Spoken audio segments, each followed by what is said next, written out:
What's going on, guys? Welcome back to the Daru Strong Podcast. I'm your host, Phil Daru. This is number 009. So we're getting it going.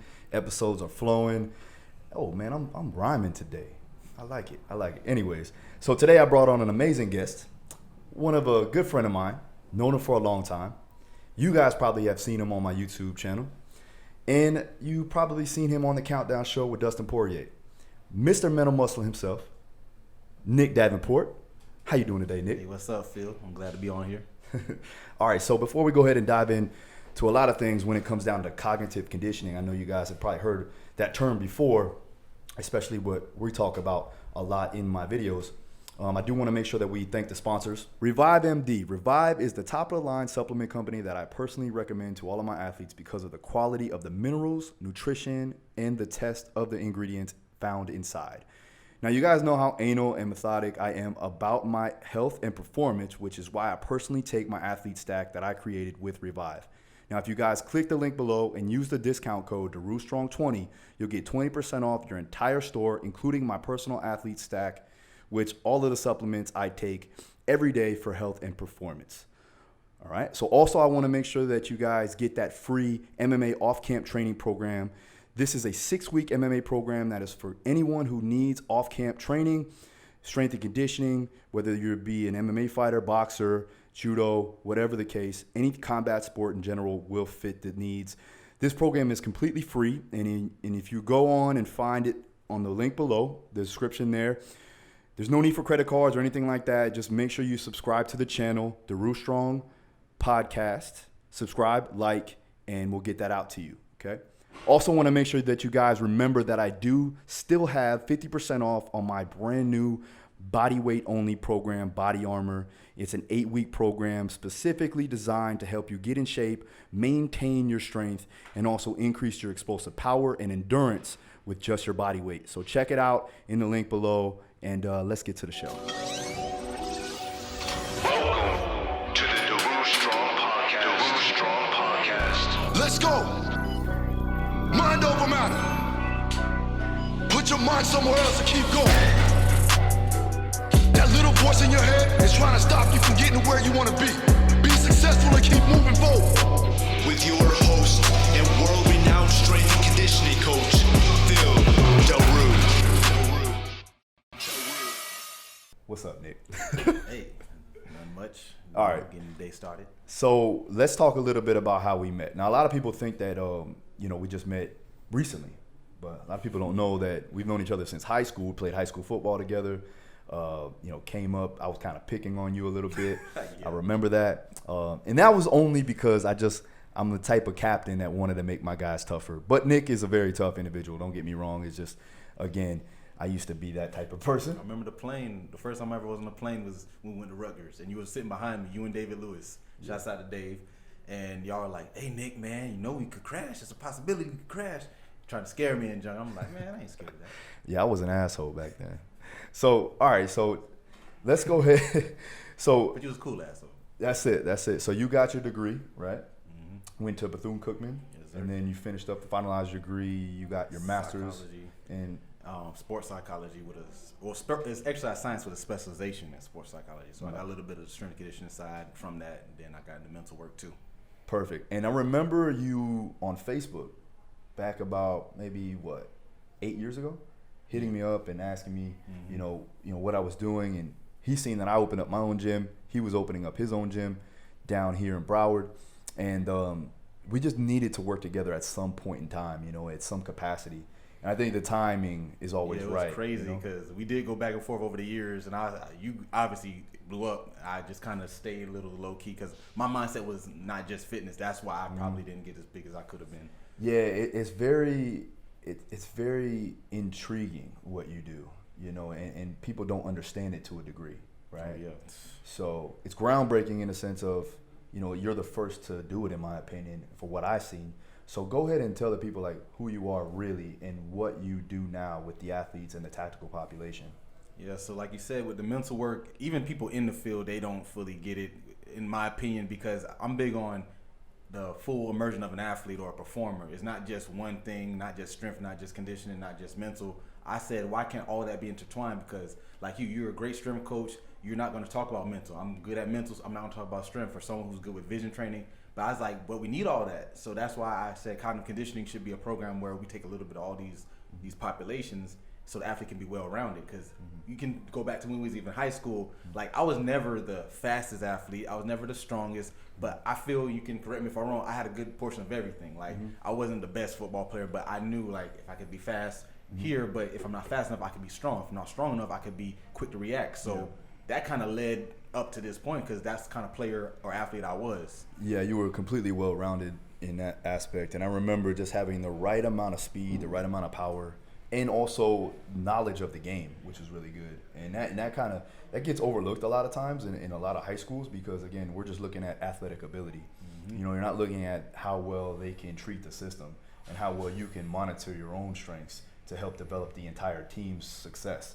So, all right, so now let's go into it. What did you went to high school, obviously went to high school together. You went to Bethune, right? That was a journey right there. Yeah, let's talk about that a little bit. So, like I said, I was a decent athlete on paper as far as my abilities. I could jump, I run fast, but like I said, with the football football was new to me. I actually wasn't a football player until my freshman year, so I kind of was a late bloomer in that respect. So I didn't get too many offers for college football, but I was like well recruited by like D2s, and I was kind of conceited. I didn't want to go to D2. You Phil know how that go. We from South Florida. It's like disrespectful to even throw a D2 at us. Like D1 was the only way or no way. So I kind of just fell off of football and got a track scholarship to Bethune-Cookman, and that led me down a rabbit hole that I would say it's probably good I didn't get that football scholarship, because this led me to where we were sitting right now. Yeah. So I got to Bethune. I don't think I've really told this story in public, but I got to Bethune on track and academic. So I got half sport, half academic, and I ended up messing both of those up the first semester and lost both of them because I had a full load. I had 18 credit hours plus 2 labs, so I had, if you do the math, I think that was like 21 credits. 21 credits, so that's a lot of class. Yeah. Still had a strict athletic schedule, so I failed almost every class. My first semester GPA, like I said, I maybe told this story a few times, was .888 with a line on top, meaning that 8 just kept going. Isn't that shit ironic that Mr. Mental Muscle failed all of his first college courses? And that's the funny thing about people don't understand. I'm just a hard worker. Like I'm smart. I'm not dumb, but it's just like it was just too much for me, and I couldn't balance it right. And that's where this mental muscle thing really came in, because I went home that winter. My dad's an ex-military police, and they thought I was bullshitting up there. They're like, "Oh, you must have been just partying, hanging out." And asking my teammates at Bethune, I was the opposite. Yeah. But I just couldn't handle it because I'm not even gonna blame my advisor. I just couldn't handle it.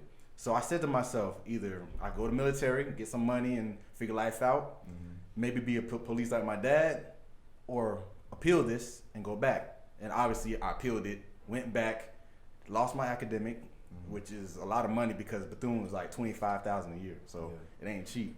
And then I went back on the track team basically as a walk-on, and I had to compete against people that were my teammates now, and now they're my competitors. Yeah. And I was beating some of them, but it's like I'm doing this for free. I had to train every morning by myself because I wasn't really on the team. I would compete in a sports story little tank top and some tights that had nothing on it, going against my own teammates and not getting paid to do it. But I woke up every morning at 5 a.m. training myself with helping my friend Harold Rose, and that got me like, that mental muscle. Like I said, I had to get back on there because I lost everything. You definitely dug yourself out of holes and made it to the top. Right now, I consider you one of the top guys in the industry as far as from a cognitive perspective and working with guys and from the mental aspect. And that's a testament to your work ethic, like we talked about. I always like to see guys. I mean, it's good to see hard work and the success rate of hard work and how it, comes to be. But watching somebody come from nothing or having something even and then dropping down to the bottom of the barrel and then climbing their way back up is very important. Yeah, that was the epitome of my life at that time, because my teammates, I don't want to say they abandoned me, but they kind of was like, well, he ain't on the team no more, so I was an outcast. And I already was how I was using my teammates, so even though I got along with everyone, I was kind of to myself in the same right, so they was not in the picture. My parents thought I was effing up, so it's like, I really even had a teacher tell me, I won't say her name, but she told me, I don't think you're smart enough to just finish this degree. She told me that. Wow. My person's supposed to be helping me graduate, telling me I don't think you're smart enough. Yeah, I don't necessarily think like when it comes down to university, it's really just having the ability to listen, and almost follow directions. I'm not good at that. Yeah, and that's the thing. It's like, you could be one of the smartest individuals in the world, but doesn't mean you're going to be good in school, right? So learning is a way different thing when it sticks, and you're actually learning something that you can use in everyday life as opposed to just memorization. I believe it's two different concepts. And people that are really good at school, they're really good at taking orders, and they're really good at memorizing. Yep. Right? So, all right, so let's keep it going, right? Now you're back on the track team. Yeah, so I eventually get eligible by the NCAA, but now I don't have money, though. So it's pretty much, now, Nick, you're going to work for free. And this kind of set the precedence, like you said, hard workers, you got to be willing to put in hard work for little to no return. Mm-hmm. And this was the epitome of that, because now I'm getting up with my team. Yeah, I got a jersey, but these fools getting paid to do it or getting scholarship to do it, and I'm doing this for free, working just as hard, sometimes harder, because I got something to prove to get my spot back. And the crazy thing is, like, I still did it as if I was getting paid or getting a scholarship, because for me, there was no difference. I still had to work hard, still beat them, because my mindset is I'm going to beat you some way. If it ain't on the track, it's in the class. It ain't in the class, it's who I am. I'm going to beat you somewhere. And that was my motivation. Like, you got to prove yourself. And I kind of still have that chip on my shoulder to this day, but I use it as an advantage now. Yeah. And you, almost like you don't want to ever lose that chip on your shoulder. You know what I mean? Because it keeps you climbing, it keeps you grinding. And I always say, like, it's harder, really, to stay on top of the mountaintop when you're at that level. But those guys that are down below, trying to reach that level, they're coming just as hungry, if not more hungry. Yeah. So if you keep that mentality, even when you're on top, you're gonna stay on top for a long time, and that's what I see with the elites. The reason why they are successful for so long, and you know this now, working with some of the guys you work with, is because they stay hungry, they stay willing to achieve more and learn more and grow, and always have something to prove. Never get complacent. And that's one thing that I can say about you. You're always working. No matter what time of night, day, whatever, I always see you working. So with that, do you believe that kind of developed your work ethic through all those, trials and tribulations? It had to, yeah, because like I said, I had nothing else really to lose at that point. I was kicked out of school. Then when I got back, I didn't have really a scholarship to lose again. So it's like, what else was keeping me there? Mm-hmm. Me. And like, so you had to be hungry. I had teammates who were state champions. I had teammates who were D1 football prospects. Mm-hmm. I had even one teammate who played on the football team, but the coach didn't want him to on the track team because, it was a conflict if he gets hurt playing football. Yeah. And he actually squandered the opportunity, and that's an opportunity I would have loved to have. So that made me even more hungry because, like, this fool got a chance to play football. Yeah. And that's what I want to do. I love track because it's fun. It's an individual sport. But football is where, that's where the money is. That's where the fun is. That's where the camaraderie is. So it's like I'm looking at people do stuff that I want, and they don't care. And that didn't sit right with me. I still see that to this day. We've talked about it. Like, people were doing things and don't realize how much work it takes, and you just squander it. That don't sit right with me. Yeah. And so, all right. So now you're on the team, correct? What happens next? Are you doing well? Are you running meets? What's going on? So this is a pivotal moment. So I come back. This coincides with my grind and my journey to becoming who would be Mr. Mental Muscle, because I was actually a history major because I love history. That's, you know me, I'm a nerd. Another thing you used to clown me on is being a nerd in high school. Even though I was a jock, he would get on me, oh, Nick must be in the library, he ain't here. But it's like, I love learning. Damn, I was an asshole, bro. I don't even remember this. It was cool though, but I didn't see that's the thing. I didn't take offense to it because it was true. Yeah. But so I was a history major, right? Now, I think maybe because you were late to practice all the time, and that's why I was probably giving you. Not all the time. Some of the time. Should we talk about the ice cream store? Nah, we don't do that yet, at least. But so I was a history major. I'm getting back on the team. My class load was a little more balanced, but it's still high because I had to catch up because I effed up my first year. So history was my passion as a learning, but as a major, it's boring as hell. You're sitting there listening to, no offense to any teachers, you just listen to people talk about dates and facts, and like you said, for school, that's boring. I want to learn it, but I don't want to just hear. So I had a psych class, and a guy named Dr. Ian Payton. I think he's still at Bethune, if not, but he changed my life. I had a class with him, and it was called Developmental Psychology. The first day, I'm like, this is where I need to be. Switched my major that day, never looked back, and I became a psych major. And as I'm getting more into this, I'm learning about the brain, how it interacts with how we think, how we behave, personality. Yeah. And like you said, I didn't get straight A's. I had a C average when I graduated. But I absorbed everything while the other people just memorized. So as track season goes on, I'm doing middle of the road. I got hurt, I got kicked out, all that stuff. My body was shot. I wasn't where I used to be. So I made a easy but hard decision. And actually my last year, I just walked away with like maybe 4 meets left and I just didn't go back. And the coach didn't like that obviously because he needed a body to work. But I was like, I got to get set up for life because I'm not going to the Olympics. I'm not going to NFL. Yeah. I need to get my mind right, as that would become my slogan. It was an easy as far as the circumstances, or I should say, yeah, it was easy for the circumstances because you knew what you needed to do, but hard because it was your passion. Exactly. I'm still an athlete. Like we never lose it. Yeah. You still lifting the whole gym up. I'm still doing my crazy jumps and stuff, but we're not gonna go get paid for this, at least to that extent. Yeah, for sure. So that basically was like the breaking point of like, you know what, it's time to figure out what I want to be in life, and the psychology, the mental stuff, that was it. But I was like, how do I make this something else? Because obviously psychology in a field, you think of a therapist, and that's all I really knew at the time. Like, okay, I'm gonna go sit and listen to people cry about their problems all day, and I eventually learned that's not where I wanted to be because it was very not entertaining to me. So I was like, I don't know what I'm gonna do. So I led up to my graduation. The same teacher who said, I don't think you're smart enough to, shook my hands like, I knew you could do it. And I'm like, that's how it goes. You must be. Anyway, yeah. So I didn't hold nothing against her. She cool. Maybe that was her tough love to be like, hey, let me motivate them. Because if people don't know, Bethune-Cookman's a small HBCU, which is a historically black college, meaning like it's primarily for African Americans, but anyone can go there, and it's mostly female.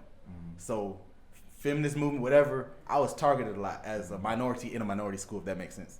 I'm the minority in a minority. So I was always the only man, and psych is mostly a female major, so really? I was the only man in all my classes, so I was easy to target. Then I'm me, so that didn't help. So yeah. All right, so now let's fast forward a little bit. You opened up a gym, right, after school, and what were you doing primarily? Were you working with general fitness at that point in time? Because I remember you asking or contacted me on Facebook about this and doing something together, but it was just the timing was not right at that point.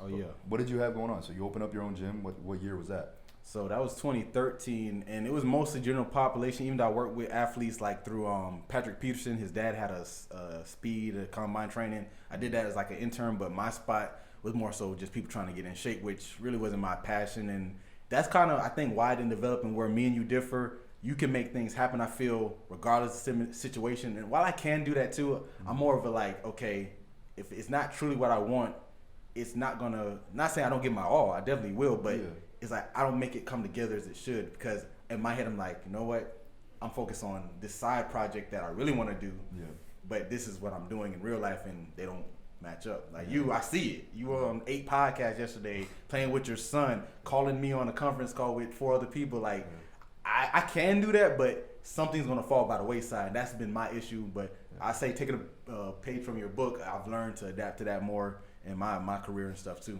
Yeah, you have. I feel like you do have multiple things going on, but they're all kind of going in the right direction. You know what I mean? Like at the end of the day, I may have so many moving parts, but we're all progressing and moving at you, right? So it's all forward moving progress, no matter what you're doing. So, all right. So we had the gym. You found out that you weren't really feeling the general pop fitness training type deal. What made you develop Mind Body One and the entire brand itself? So crazy enough, that year when I hit you up, I was doing something called Lift for the Cause, and I wanted you the most, obviously because you're my friend, but also because you can lift. And we was lifting, I think the goal was 1 million pounds volume. And we got up to like 800,000 because I had like 4 people drop out the day of the event, so that didn't help. But we raised like $4,000 for breast cancer. So that same year, when I reached out to you, my great-grandmother died from Alzheimer's. Wow. And the funny story about it is how it happened.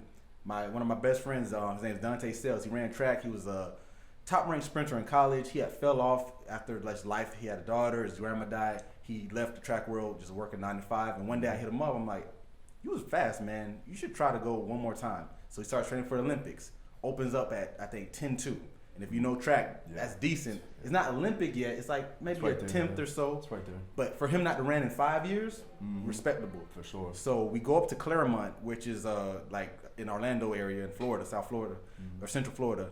And my great grandmother was on her pretty much last leg. Yeah. And she lives in Ocala, which is about an hour north of Claremont. So I had my daughter, who was 1 at the time, and I went up there to watch Dante, but the meet got delayed. So my mindset was, I'm gonna go up to the meet at like 9, watch him run, then go up to Ocala, pay my respects, her to meet my daughter, who she never did, and go home. But the meet got delayed because of rain, and he didn't run until like 5 p.m. Wow. So when he finished, it was already late at night, and it made no sense to go up there because, elderly center, hospice, whatever.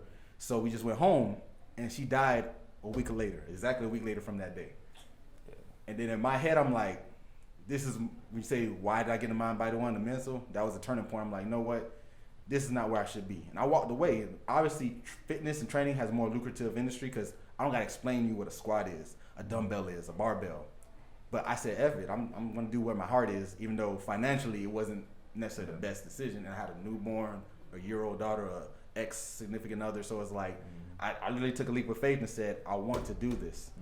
And I got some internships working with some psychologists. I worked at an addiction center. I pretty much said, can I do everything to get my mind in a mental capacity, learning this stuff?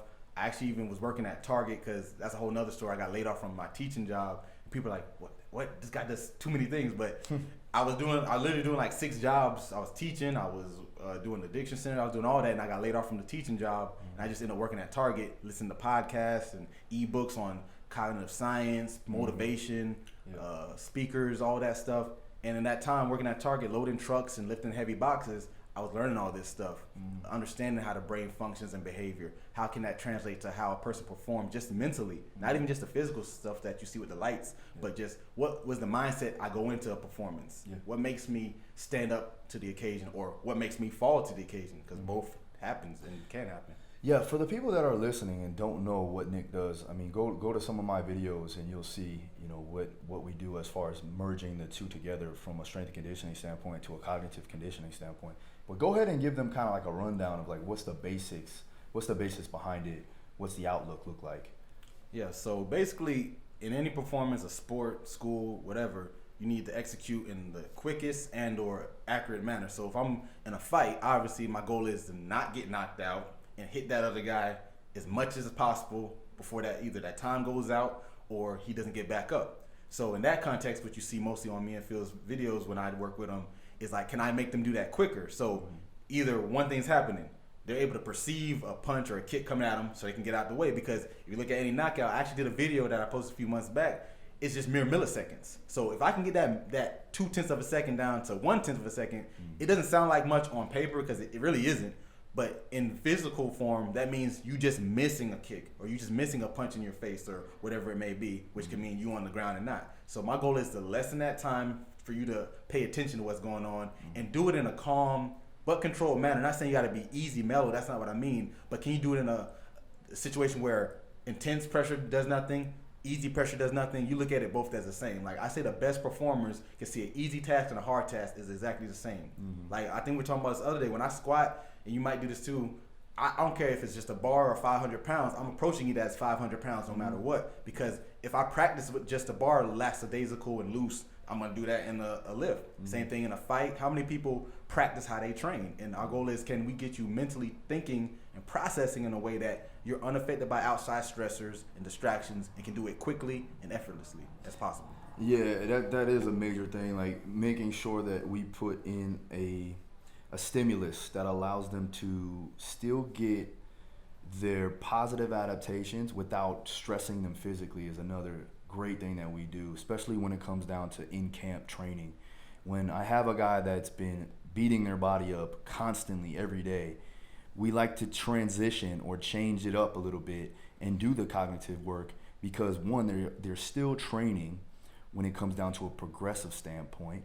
They're still getting some adaptation from it, but they're not beating their body up. So with that, I want to keep going with the story because when I reached back out to you, Dustin Poirier was looking to do something in the cognitive world. He wanted to, I think he looked at Lomachenko's videos or something along the lines of that. Timing. And I actually told Dustin, I said, you know what? I got a buddy of mine that does this. I'll bring him in. And it just so happened it was the same night, I believe, as the Countdown show came. Yeah. And we did the first episode of the Countdown show. and you kind of showcased what we did. What did we do? What was like the primary benefit of what we did that day? Do you remember? So we did a lot of something I call stress exposure, which is a concept that a guy, John Driscoll, he's a researcher at UCF, is basically making someone in a state that is less equipped. Like, say, for example, if I give you 10 seconds to do something that would take usually 20 to 30 seconds, that means you got to react faster, and that's going to overwhelm you. So we did stuff like that. We give them like 20 seconds to do the grid thing, and you would like throw a ball at them, and the light was going off. So now hold on, what was the grid? It was different numbers. Yeah, right? You have 50 numbers scrambled up out of order, and you have to find them numerically 1, 2, 3, 4. So your vision is searching, so that's important for a fighter. You have to be able to track because their opponent's steadily focusing and moving. So that's very key. But then also when they're out of order, it's frustrating you because now you're like, wait, where's 3? Where's 3? And you seen it, they'll be like, ain't no 3 on here. And like, I'm looking right at it. And I'll do that on purpose to make them mad because they'll be like, what you mean you looking right? And now they're getting distracted because guess what? If it isn't relevant to that task, then you don't need to be thinking about it. But I purposely say that, and they'll be like, you be distracting me. I'm like, that's my point. Yeah. You're gonna be, so it's not 10,000 people gonna be yelling at you in an arena. Yeah. You suck. Like, you ain't gonna sit there, stop, please. I'm trying to punch this guy. Like, so I want, and that's the beauty of it. I can simulate that to that extent. Obviously, it's not 10,000 people, but it's getting in their head nonetheless. And that's what you want to, just like you get someone to adapt to a heavy squat or a sprint or a jump. It's the same compensation of, if I can get them not firing back on every response, then in a game or a meet or a fight, they're not going to do it either because you practice what you do. Or you do what you practice. Yeah, exactly. And that's the good thing. Is like, well, that's when you talk about specificity. Is like you're really simulating, what they're gonna go through mentally from a stress standpoint. Yeah, yep, exactly. And that's what people, they don't see that as much because they get caught up in the lights or the numbers. And granted, I get it. I'm not oblivious that it looks like a kiddie game, but almost, I would say 99.9% who ever done any of our drills, they'll say, dang, that looks harder than it really was, or that's harder than it looks. Because they assume, oh, I can do that. And I almost have 100% fail rate on the first tries when they do my stuff because they think, it's simple in like how it's shown, but when you're actually there, you're getting shown 3 to 4 things at once. Most people can't walk and chew gum at the same time. You're telling them to be athletic and think and react and pay attention to numbers. Most people is like, dang, I don't even like math or whatever. I'm got you doing 3 + 2, and people saying 6. Yeah. it's funny how that goes. I've messed up plenty of times with that one.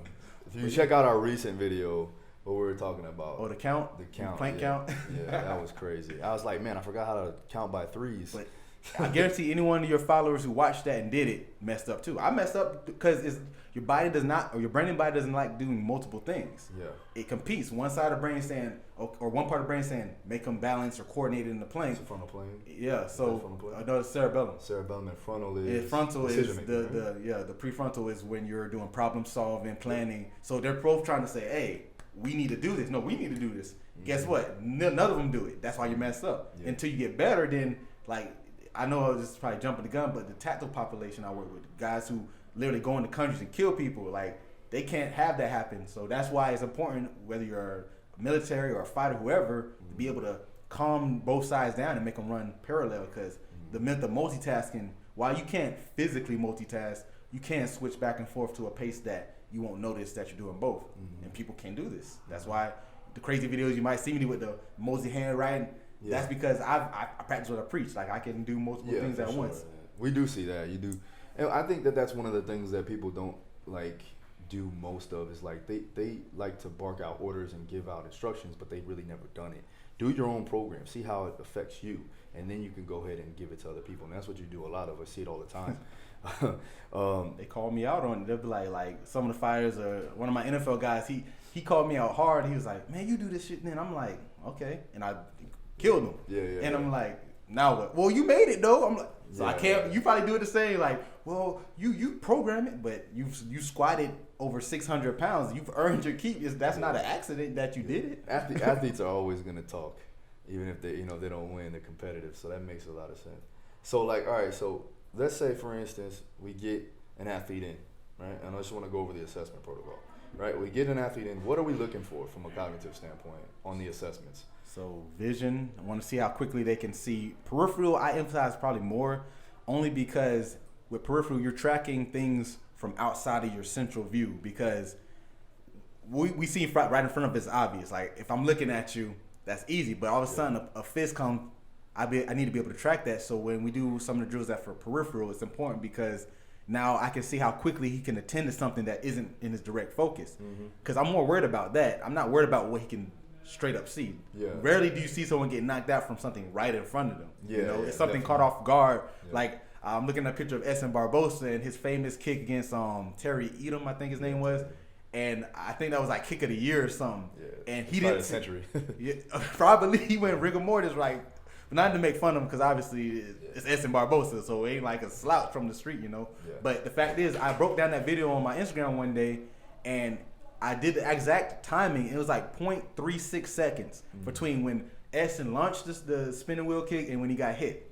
And like I said earlier, if he can perceive that peripherally out his vision just a quarter of a second faster, he's not getting hit. Yeah, for sure. And while, like I said, the lights don't look that like relevant because it isn't in that form, I was asked any fighter or any athlete, if you could see something coming half a second faster, would you not want to? I would assume everyone would say yes. So peripheral vision is one of the main tests we do, and that's the 3 light drill that they might see when they're doing the left, right, looking straight ahead, and lights are coming on 3 different lights.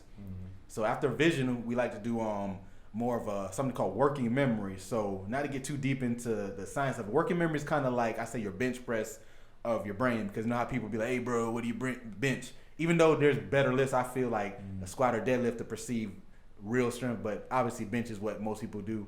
And I say it's to bench your brain because if you have a good working memory, everything else goes with it. So working memory is to be able to hold information over about 30 seconds to a minute and be able to manipulate it. So the simplest way to say that is, if I give you a math problem, 10 plus 12, you would see that number probably in your head. You'd be probably talking in your brain, 10 plus 12, carry this, you know what I mean? You're carrying the 2, whatever. So that's you figuring out. So the same way in sport is you predicting, okay, he just slipped the jab, all right, but last time I threw this, he made this move. So you're factoring what to do. So that takes cognitive resources. So if I'm sitting there thinking of what he's gonna do, that's slowing down what I can perceive. So I'm like, okay, what's he gonna do?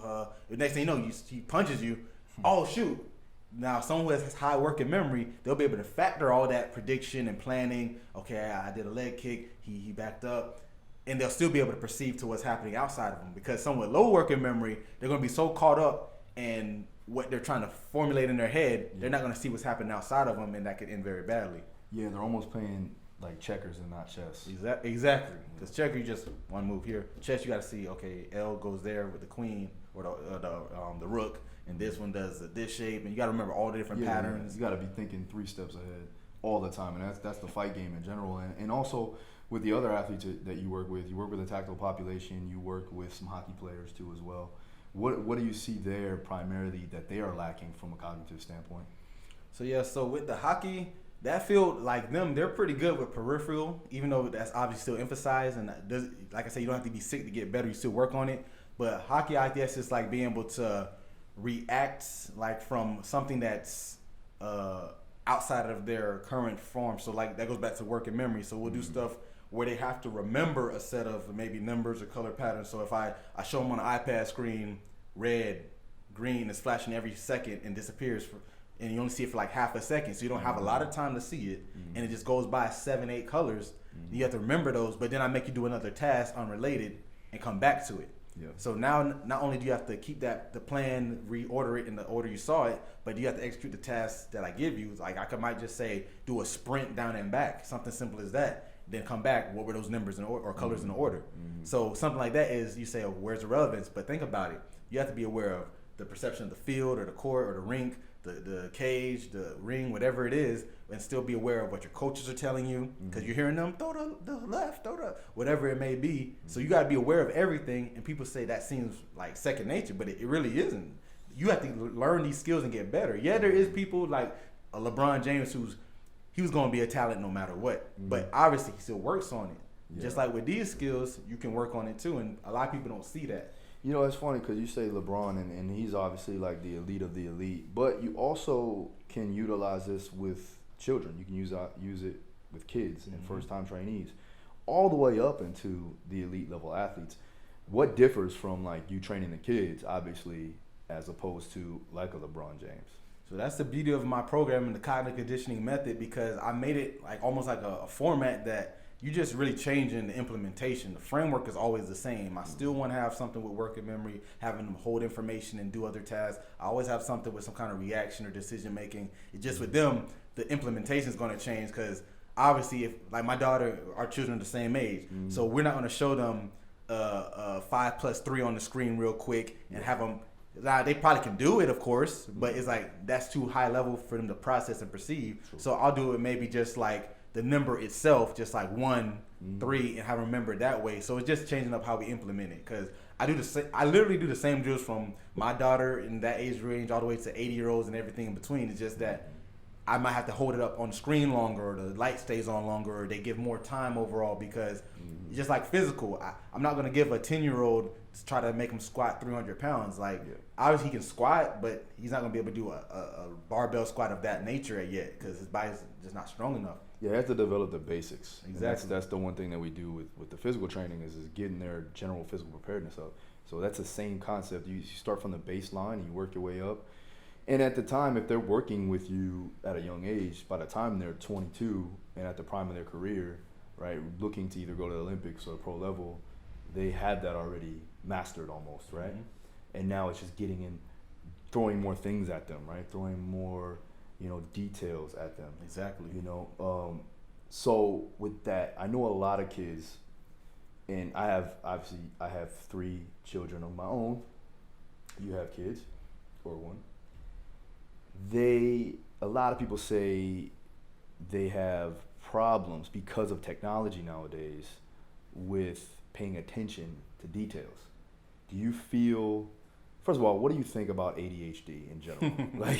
Let's go over that. In the room. Let's go over that right now. So right? ADHD, attention deficit hyperactivity disorder, or ADD, attention deficit disorder. So I've had many conversations about this. One, does it even exist is one of them. I don't know your thoughts on that. Is it overdiagnosed is one of them, which I agree it is. So what you said with the technology, that does play a high role in how our kids and generate, even us, we can't lie, we fall to it too. But kids are more so because they have nothing else to do. But yeah, that affects us because if you want to get to the science of it, it's neurochemistry. We get a stimulus that we want, we long for it, and we get it and we feel fulfilled, and the dopamine releases go higher.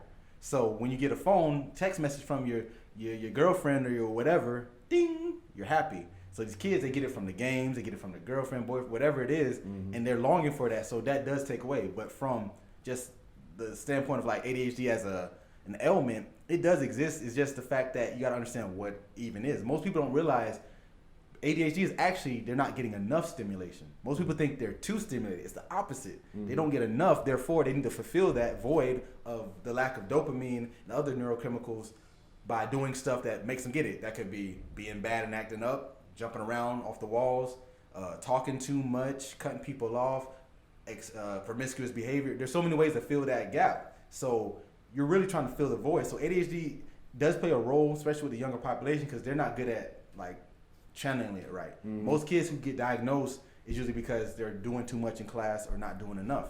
So ADD is like, okay, I'm not paying attention, I'm just staring into space. ADHD is, I'm hitting the kid next to me, I'm talking, I'm jumping. And the thing is why I think it's misdiagnosed or overdiagnosed, because most kids do that. Like that's not an ADHD thing, that's a kid thing. That's a kid thing, yeah. But you gotta look deeper and be like, there's other sides to ADHD, like emotion regulation. Like a person with ADHD is going to take like simple things that we would be like, okay, you lost your cookie. I'm gonna use a stupid example for a kid. But for them, that was like losing their best friend. Most people would be like, okay, get another cookie. Or even for adults, you lost a girl you liked. But you take it as like she was the one and my world is shattered. Most people just move on. And it's like it's not that simple for them. So that's another side people don't talk about is the emotional regulation. And what I do, it kind of comes back to that because you've seen it. If someone gets frustrated to the point that they can't carry on, that's detrimental to their sport, their life, their personal behavior. Like that has to be controlled. So ADHD it's mislabeled and misdiagnosed and overdiagnosed in my opinion. But it definitely is a thing that does affect a decent population. So if some parents are listening right now, what can we do to stop this or at least mitigate these problems from happening further down in their line of living? Again, the easiest way is just one, kind of listen to your child. Not saying let them tell you what to do, but if they say something, because the thing with children, unlike us, we've lived lives, they can't tell what's wrong or what's not. Like, they don't know what technically good behavior, bad behavior is. They only know what we've shown them. So they might see it as normal. So you got to get them to the point to understand, like, is this how I should be behaving? Because obviously kids will be kids, but there's a line when a kid just acting up and they're just beyond saving in some eyes. That's what you got to look at. So that's the first thing, getting the proper like diagnosis in the form of like just behavior, not necessarily pills and medicine, but what type of diagnosis, like what type of test do they do for that? So they do on the tech side, they do something called TOVA, which is testing how much attention they can pay. So it's basically a very simple test. They look at a screen for 20 minutes. So I don't care how old or young you are, that can get very boring. For most people, no matter how boring it gets, they'll still be able to pay attention. So what they'll do, they'll show like say a square, and it'll flash on the screen for like half a second. And when the square comes up, you press the space bar. And it does that for 20 minutes straight. But if a triangle comes up, you don't press anything. So it's like a go, no go. So square press, triangle don't. So someone with ADHD, they're gonna press as soon as they see anything. Triangle, square, cross, subtraction sign, they're gonna hit it no matter what happens. So that's one way to tell, but that's just one diagnosis. Other one is just the actual behavior. What are they actually doing? Are they, like, some symptoms are like cutting people off when they talk. Like, we all do that to an extent, but is that like frequency? That's what you gotta look at, the frequency of it. Because if you go by just one time, we all have ADHD. We all lose attention. We all forget stuff. Is that's correlated with impulse control? Yeah, correct? highly. Yeah. So most ADHD people get a lot of drug addiction comes along, promiscuous, sex addiction, things like that. Also look at things like how are they doing with chores? So I was informally diagnosed with ADHD from a neuroscientist, and this was at 30 years old. Grown man, I've lived most of my life. But now let's bring this full circle. Why does a smart person like me fail out of college? Yeah. Oh yeah. So it made so much sense when he said that, and I'm like, at Deerfield even, I failed math 3 times. I failed sciences. I was a year behind in science. A lot of people don't know this. I was taking junior or sophomore science classes as a junior and senior, and I had to catch up. But a lot of people just say you had it easy. I'm like, no. And it makes sense now because a person with ADHD, they're going to like have trouble doing even the simplest tasks. Like say, clean your room. I'll be open with it. It takes me forever to figure out how to clean a room. I'll just be like, do I start there? But if you tell me to make a cognitive training program or go work with Destin or whoever, I can do that in 2 seconds. It's easy for me because I want to do that. And that's another thing. Look at, like I said, look at their home behavior. I have 2 brothers, young and older. My parents used to be like, well, maybe Nick is just being defiant because this is what would happen. Wash the dishes. I'll go in there, wash the dish. You know what? Remember I used to do music, right? I got a song idea. Go in and make a song. 2 hours later, boy, why are you washing your dishes? It's not that I was defiant. I just found something better that I wanted to do. So look at that with your kids too. Like, are they defiant or are they just distracted by little things that they find more entertaining? Because that's usually how it looks. You just gotta know what you're looking for. Yeah, I mean, I do that too as well. I think the most successful people in the world have some sort of ADHD. Oh, yeah.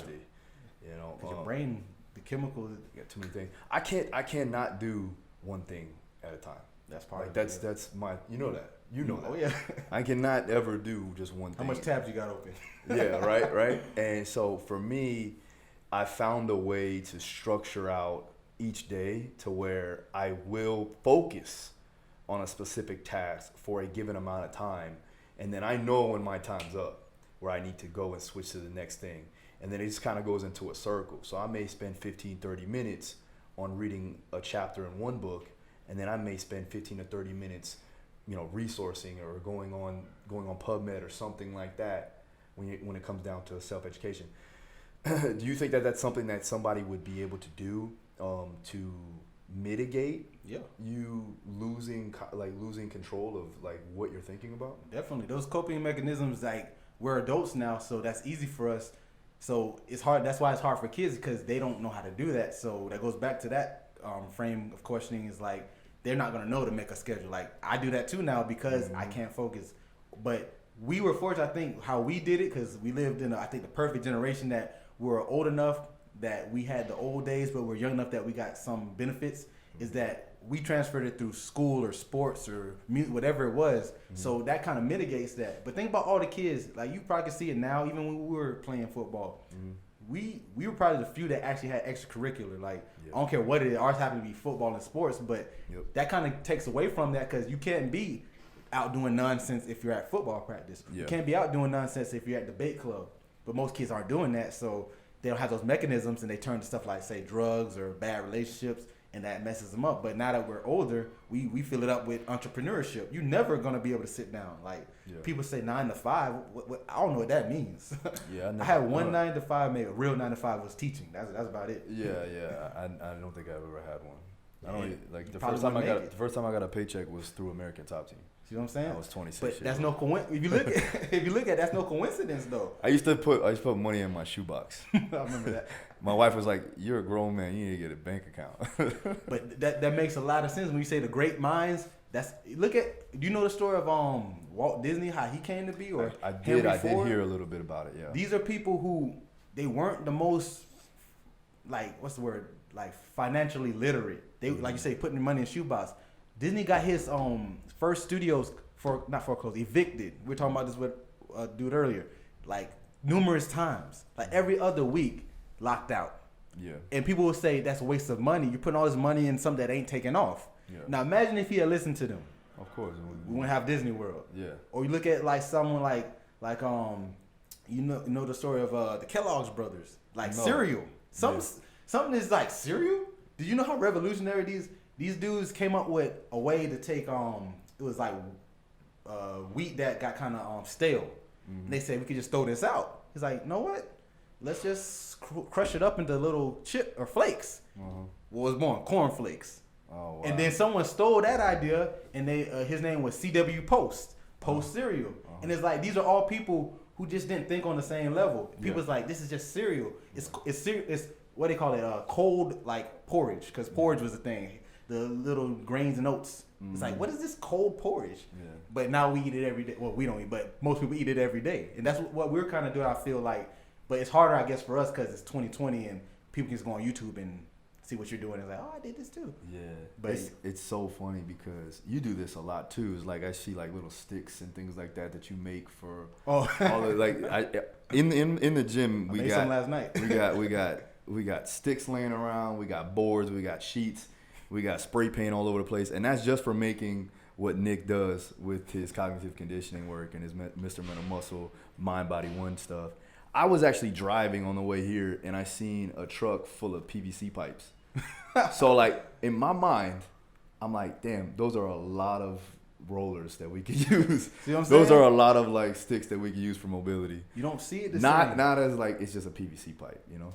But that's a visionary. That's what makes people where we are. Like, I feel like I said earlier in this interview, like I look at you and I see you with Devin and making videos, and it's like, you know what? 8954, by the way, media. Check him out. Of course, all day. But I was like, I look at y'all boys and I'm like, that's what. Cause I look at, like, say, competition. It's not like I need to be better than Phil. It's like I need to be like Phil, but in my way. Because some people don't do that and try to be you and then put you off and like, oh, I did this myself. And you obviously know that because you have me around still. I ain't that person. And it's like, that keeps me honest to myself because I can never look and be like, dang, this is hard. Because I look at you and I'm like, you have 3 kids. I got 1.